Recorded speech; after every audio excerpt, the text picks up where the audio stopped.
just recently we launched the JACOB&CO Beachfront Living, which is located in between Abu Dhabi and Dubai by the beachfront as well, which is a huge project of villa complex as well as residential complex with huge amenities and natural reserve and all of that, which is one of the biggest projects that we are building so far. So for whom did you design this project? Who is the ideal customer there? You're talking about JACOB&CO? Yep.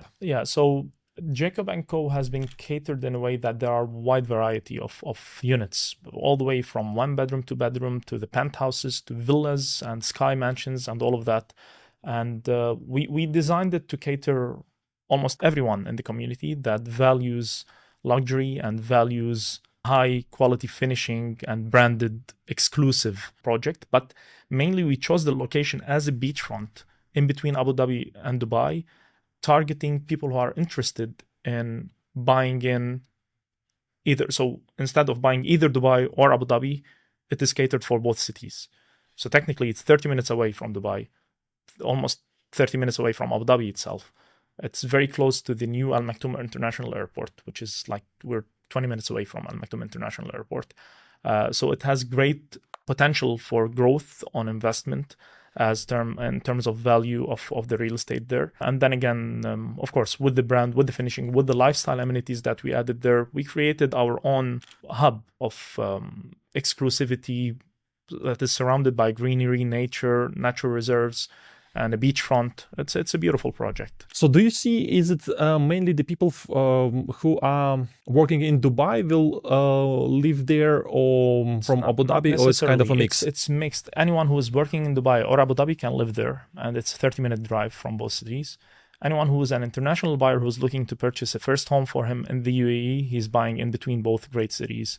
Anyone who's looking for a vacation home, it's perfect for a vacation home. It's a beachfront. It's surrounded by greenery and a huge natural reserve, which is something unique. And it's 30 minutes away from both cities. Anyone who's looking for a huge potential on investment gain, can buy there, because technically, if you take a closer look at Dubai and Abu Dhabi from a pure investment perspective, you see that all mega developments from Dubai's side are moving towards Abu Dhabi. If either it was the Al Maktoum International Airport or the Palm Jebel Ali or the Jebel Ali beachfront, or all the mega projects are coming in that area, as well as from Abu Dhabi's side, all mega developments are also coming towards Dubai. Like you have Disneyland that just was recently announced, as well as the Vegas Sphere. They're talking about building it in Yas Island. So all those mega developments are coming closer. So eventually this coastal line in between Abu Dhabi and Dubai will intertwine, and meaning our project located perfectly in the middle by the beachfront will gain a huge value on property and a huge potential in growth. When I came to that area first, it was my colleague who bought a villa over there, and she told me, Dennis, I want to show you something. Yeah. And yeah, she brought me there to show how green everything is. The beach, the water there is incredible. But on the way there, you can see that infrastructure around is not that developed. Do you see it as a disadvantage, or maybe there is some opportunity behind it? We are developing the full infrastructure of that area.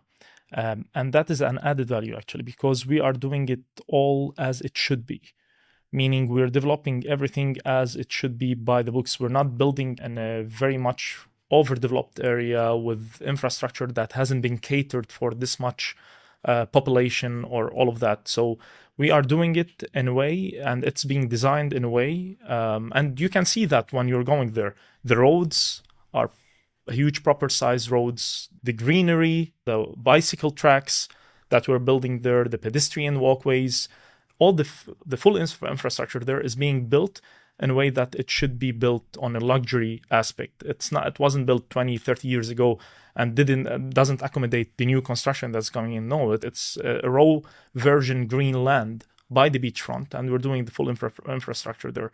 And that is actually an added value. But the nice thing about it is that at this moment, if you go back, 4 years back, you will not see anything. But at this moment, anyone who visit there's a fully developed community just beside it. Just beside the JACOB&CO Beachfront Living, where we have built the Ohana by the Sea villas, and we are subject to starting delivery. People are starting to live there. So by now, the almost maybe 50% of the project is fully constructed in terms of infrastructure, roads and pavements and all of that.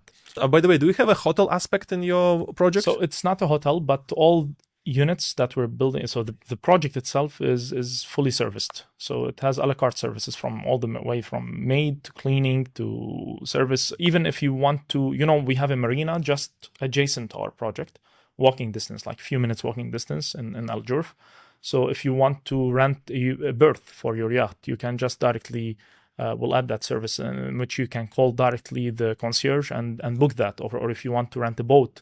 So having a marina there, a private marina in that community, having the beautiful beachfront, having the nature reserve, and of course there are multiple playgrounds that has been built. Some of them has already been built. We ended up adding a lot of services to our project. Let's discuss it a little bit more in details. This lifestyle that you guys are creating over there. That is one of the most important things or selling points actually in our project, is that we have created luxury lifestyle amenities, not just the standard amenities like the gym and so on. No, we added multiple layers of amenities to elevate the level of luxury, starting by the JACOB&CO social club, which will be a members only club with residents, of course, of the community have access to it, but it will have the cigar lounge, the business center, a huge salons with amenities. So we dedicated actually 70,000 square foot of ground floor amenities for each building, which is a huge 70,000 square foot. Yeah, for about 150 units for every 150, 160 guys, units. It's like 7 full floors in the big commercial towers. 70,000 square foot. It's 7,000 square meters almost. I mean, so it's a huge. So the entire ground floor of each building, and it's not a high-rise building. It's a G+6. It's very, very low-rise building, which gives access to the beachfront, and it's not a very condensed area. It's a low condensity area, and it's a boutique project. All in all, with the apartments, with the villas, it doesn't even add up to 500 units, including the 1 bedrooms, included the 2 bedrooms, including panels, which is a very low number. So again, I always tell the one thing about Jacob, he sells limited edition watches. Right here, we're selling limited edition real estate pieces. Mm-hmm. He sells it's actually limited edition. It has access to the beach, and you'll not find anything like it anytime similar back again in the market. That it has direct beach access with all those amenities. The quality, the craftsmanship, and all of that. Yeah. Allow me to repeat it once again. So 70,000 square feet of amenities. Wow. That's really insane. Ground floor, in each building. So it's 2 buildings, so it's almost 14,000 square foot. Yeah, a little bit less because the second building has a little, so it's like 12,000 square foot. Yeah, but anyways, let's remove some of the potential objections that also, like, the client sees the renderings are incredible. They understand the brand, they understand the layouts. It's amazing. They understand the fact that you have the 900 beach in front of you that is dedicated to you, to this community. But they will say, hey, what are the amenities for the kids? Is there any solution for the school that you have over there? Yeah. So there is a school being built not by us, by just a neighboring community. It's about 5 minutes away from us. Moreover, for the amenities for the children, we have added a lot of playgrounds. We added a nursery in the project itself, but we haven't assigned the nursery yet, but we will assign it later. But we added a lot of playgrounds, internal and external playgrounds for the children.